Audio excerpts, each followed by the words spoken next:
Je vais aborder l'impact digestif des antithrombotiques. Alors, il faut savoir que les antithrombotiques sont utilisés couramment en pratique médicale, que ce soit en médecine générale, en cardiologie, en médecine interne, etc., en médecine vasculaire, mais ça a un impact. Ça a un impact sur le tube digestif, ça a une gastrotoxicité. Alors, il faut savoir qu'actuellement, à peu près 6% donc, des hémorragies digestives surviennent chez des patients sous anticoagulants à dose curative et 33% surviennent chez des patients sous anti-agrégats plaquettaires, c'est-à-dire sous simple aspirine. Nous avons quand même 33% des hémorragies digestives qui surviennent. Les principales indications d'anti-agrégation plaquettaire et d'anticoagulation, c'est surtout la pathologie cardiovasculaire que vous connaissez mieux que moi. C'est dans le cadre de la prévention secondaire. Alors, il faut savoir que la balance bénéfice-risque entre la survenue d'hémorragie et le risque thromboembolique chez ces patients-là, souvent comorbides, sont des questionnements permanents à court, à long terme dans le suivi des patients. D'autant plus que ce sont des patients qui nécessitent un traitement long cours, dans le cadre surtout de la prévention, je dis secondaire, de la pathologie cardiovasculaire. Alors, vous voyez que les accidents hémorragiques demeurent quand même fréquents et représentent toujours une cause importante de morbidité, d'hospitalisation et de mortalité, et ceci malgré l'avènement de nouveaux anti-agrégants plaquettaires. Alors, il faut savoir que dans le cadre de la prévention secondaire des accidents cardiovasculaires, nous avons jusqu'à 5% de la population qui sont sous antithrombotiques. Donc, c'est énorme. Quand vous voyez 5% de la population sous anti-agrégants plaquettaires, sous anticoagulants, antivitamine K, et vous voyez qu'à peu près 6 jusqu'à 33% des hémorragies digestives surviennent chez des patients qui sont sous antithrombotiques, ça fait peur. Et sincèrement, ça nous a fait peur, d'autant plus que nous avons mené une étude au service et c'était bon, il y avait des biais. Pourquoi? Parce que c'était en période de la pandémie et les gens, à tort ou à travers, prenaient même l'héparinothérapie pour prévenir un petit peu les complications de la Covid. Et c'était des patients qui étaient parfois sous anti-agrégants plaquettaires, sous antivitamine K, et souvent, on a eu des hémorragies digestives qui étaient fatales. On n'a pas pu les prendre en charge parce que c'était des hémorragies digestives cataclysmiques. Donc, on a quand même une mauvaise expérience dans les hémorragies digestives sous antithrombotiques. Il faut savoir aussi que les anticoagulants sont la 3e place des médicaments les plus fréquemment donc responsables d'effets secondaires. Donc, c'est très important. Hein? Ils ont des effets secondaires. Le risque de saignement majeur varie entre 3,5 jusqu'à 6% par an. Et quand on dit saignement majeur, c'est-à-dire c'est un saignement avec un risque de mortalité importante. Donc, c'est très important, sans oublier aussi le coût. Parce que ça a toujours un coût, la santé n'a pas de prix, mais elle a un coût. Il faut savoir que quand même, la prise en charge d'une hémorragie digestive, surtout majeure, a un coût très important qui a été évalué aux États-Unis à peu près 12 000 $. C'est énorme. Et en Algérie, je peux vous dire que ça a aussi un coût, surtout dans les hôpitaux, en matière déjà d'hospitalisation, etc.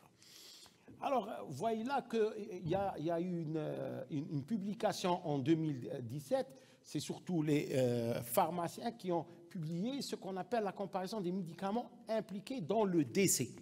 Alors, au bout de 10 ans, sur 10 ans, ils ont vu qu'il y a eu quand même une augmentation de nombre de décès liés à la prise d'antithrombotiques.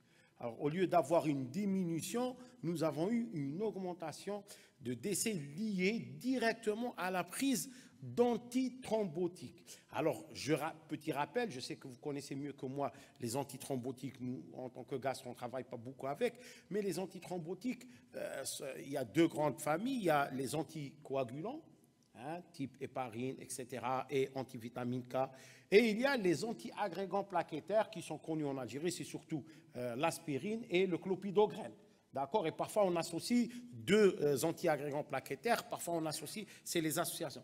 Alors, vous voyez que les antithrombotiques sont responsables directement du décès avec une nette augmentation et c'est les premiers médicaments qui entraînent le décès.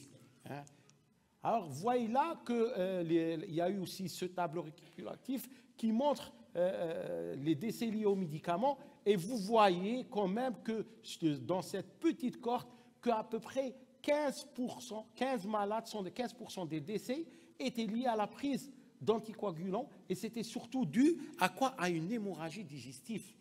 Donc, c'était des hémorragies digestives, par la suite, perforation d'ulcères et hémorragie intracrâniale, insuffisance rénale, etc. Donc, la première cause de décès par la prise d'antithrombotiques, c'est l'hémorragie digestive. Donc, c'est un fait très important. Donc, le risque d'hémorragie digestive est multiplié par presque 2 chez un patient traité par aspirine à faible dose. Donc, là, ça traduit un petit peu la toxicité, la gastrotoxicité de l'aspirine à faible dose, à 100 mg. Donc, il ne faut pas prendre ce médicament à la légère. Quand on prescrit de l'aspirine, il faut toujours voir est-ce que le sujet, ce patient, a un risque de présenter une hémorragie et est-ce qu'il a un risque de présenter une hémorragie grave ou non. Et ça, c'est très important.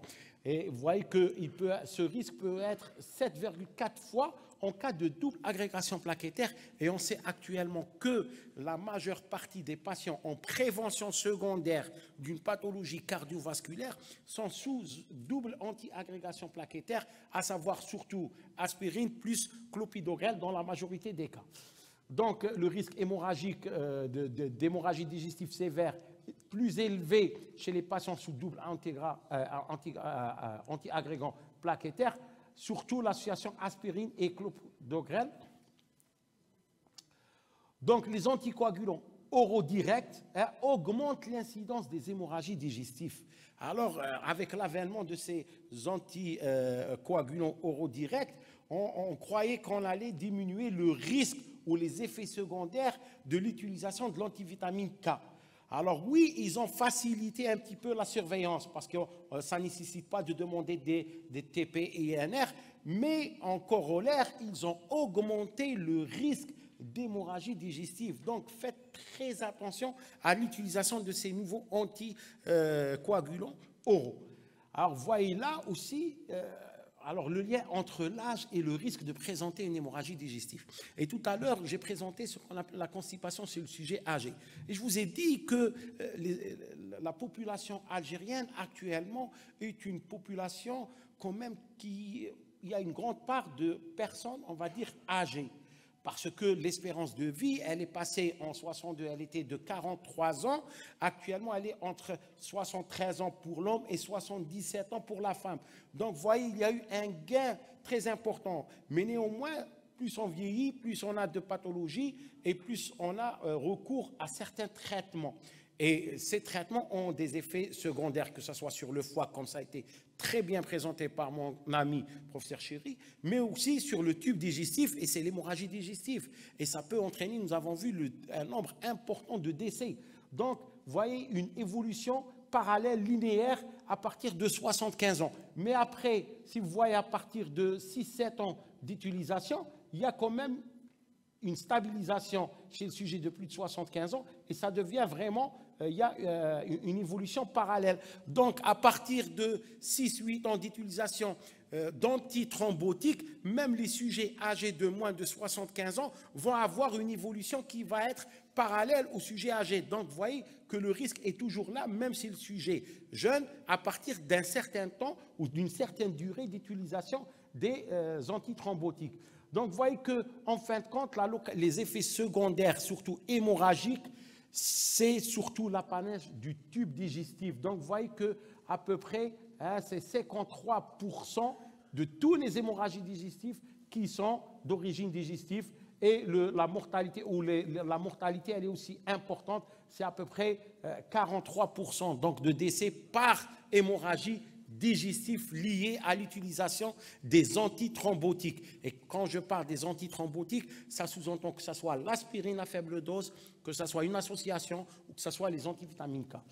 Alors là aussi, c'est une étude africaine et qui montre aussi que l'hémorragie digestive est la première complication hémorragique due à l'utilisation des antithrombotiques. Alors là, vous voyez, cette étude est très importante et très intéressante, dans le fait que, vous voyez qu'il y a quand même l'utilisation de l'aspirine à faible dose, quand même, elle majore le risque d'hémorragie digestive de 50% en moyenne. Donc, la prise d'aspirine à 100 mg a un risque elle majore le risque de 50%, elle augmente le risque de 50% de base d'avoir ou de présenter, que ce patient présente une hémorragie digestive. C'est très important et le risque est d'autant plus élevé qu'il y a ce qu'on appelle un antécédent digestif. Donc, quand on a un antécédent digestif, il faut faire très attention avant de prescrire un antithrombotique. D'où l'utilité d'un bon interrogatoire. Il faut toujours demander est-ce que le patient a eu des épigastralgies, est-ce qu'il a eu un épisode d'hémorragie digestive, est-ce qu'il a eu un épisode de gastrite, est-ce qu'il a eu un épisode de maladie ulcéreuse dans sa jeunesse, etc. Pourquoi? Parce que cet antécédent augmente encore plus le risque d'hémorragie ou de développer une hémorragie digestive.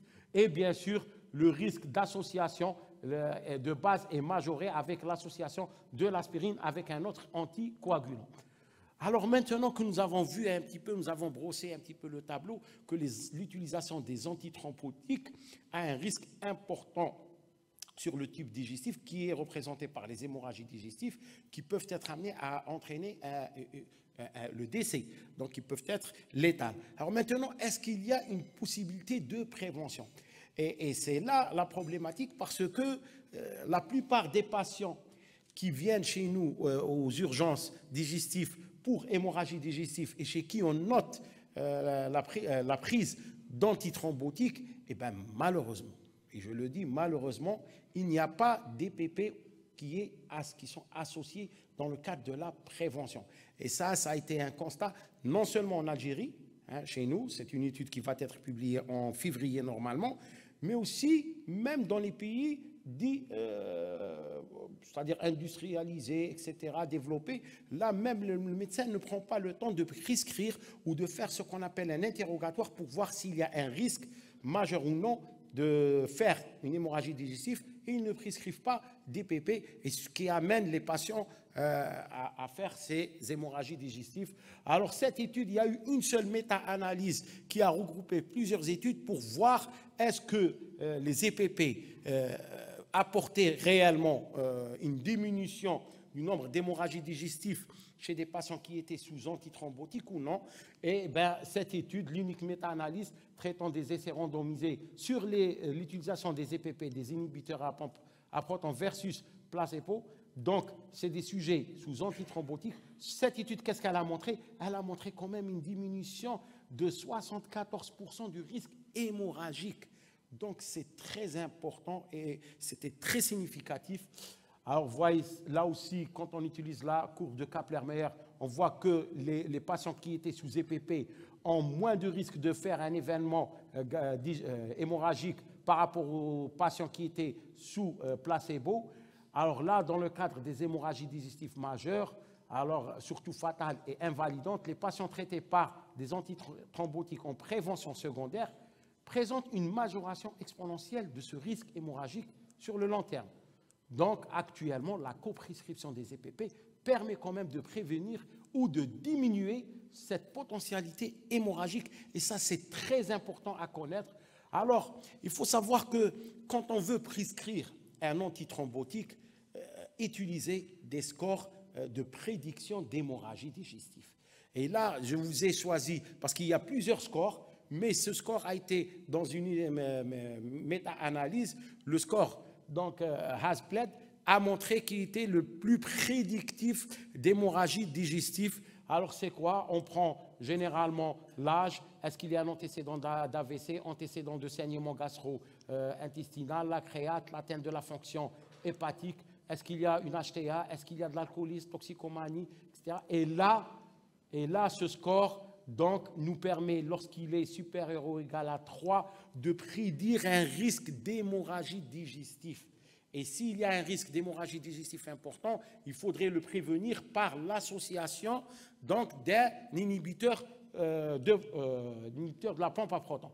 Alors nous, c'est encore les gastroentérologues, Donc, en 2021, il y a eu quand même une étude qui a été publiée dans le journal de médecine interne et l'European Journal de médecine interne. Et là, sont ce qu'on appelle les facteurs de risque hémorragique digestif. Et c'est très important pour nous, surtout, vous voyez que l'âge, plus on augmente, plus l'âge augmente, plus il y a une évolution linéaire, un risque linéaire de faire une hémorragie digestive. Alors, vous voyez par exemple l'Helicobacter pylori aussi, les associations entre corticoïdes, inhibiteurs de la pompe à protons, ANS. Donc là aussi, c'est très important, c'est très prédictif d'un risque important d'hémorragie digestive. Donc, c'est des facteurs de risque digestif très importants à connaître. Ne serait-ce l'âge, est-ce que le patient prend un antithrombotique seul ou en association avec d'autres antithrombotiques? Est-ce qu'il prend des corticoïdes en association? Est-ce qu'il prend des ANS en association?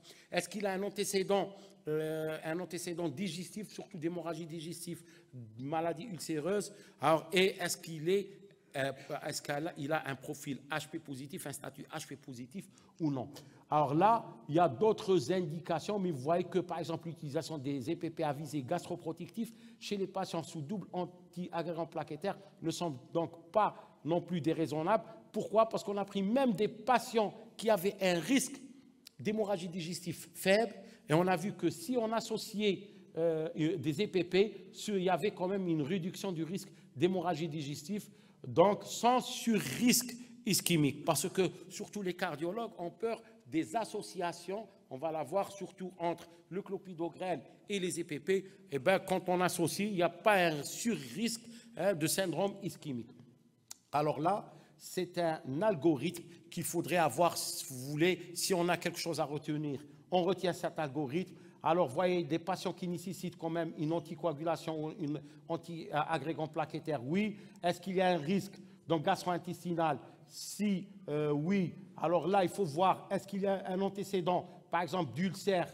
Alors, si c'est oui, alors il faut toujours rechercher l'Helicobacter avant de donner l'EPP, rechercher le statut Helicobacter pylori. S'il est positif, l'éradiquer, sinon, on donne un IPP. Alors, vous voyez ici, il y a un antécédent, par exemple, d'hémorragie digestive, double anti-agrégation plaquettaire, autre anticoagulant association. Alors oui, on donne des EPP. Maintenant, dans le cas où on n'a pas d'antécédent digestif, dans le cas où on n'a pas une association d'anticoagulants plus anti-agrégants plaquettaires, est-ce qu'on est en droit de donner, oui ou non, un traitement préventif type EPP? Alors là, la question, et vous allez être un petit peu, peut-être, on va dire choqué. Eh bien oui, regardez, si vous avez un ou plus d'un risque, c'est-à-dire l'âge supérieur à 60 ans, prise d'ANS, de corticoïdes, un antécédent de dyspepsie ou de RGO.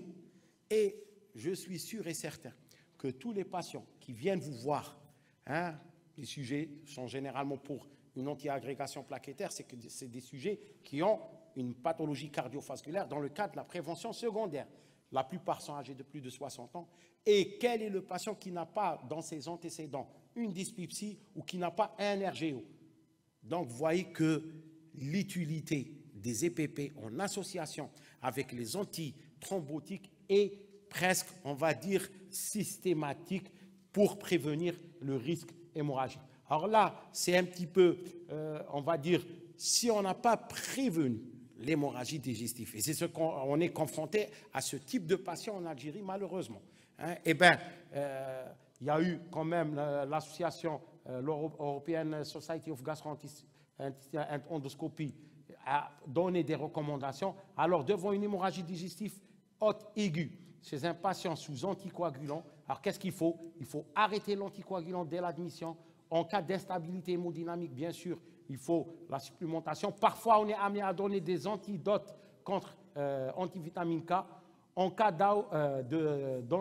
d'anticoagulants oraux, d'hémorragie active sévère, l'administration d'un antidote et aussi doit être discutée.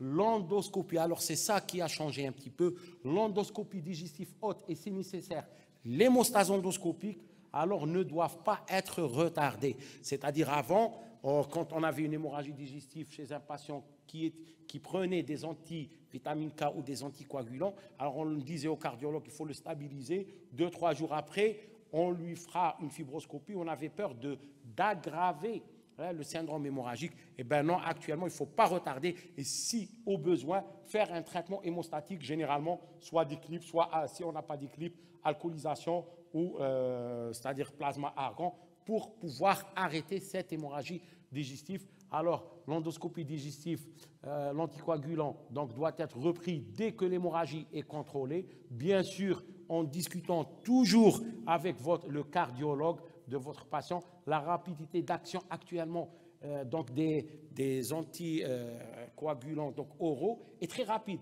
donc dans les 24 à 48 heures.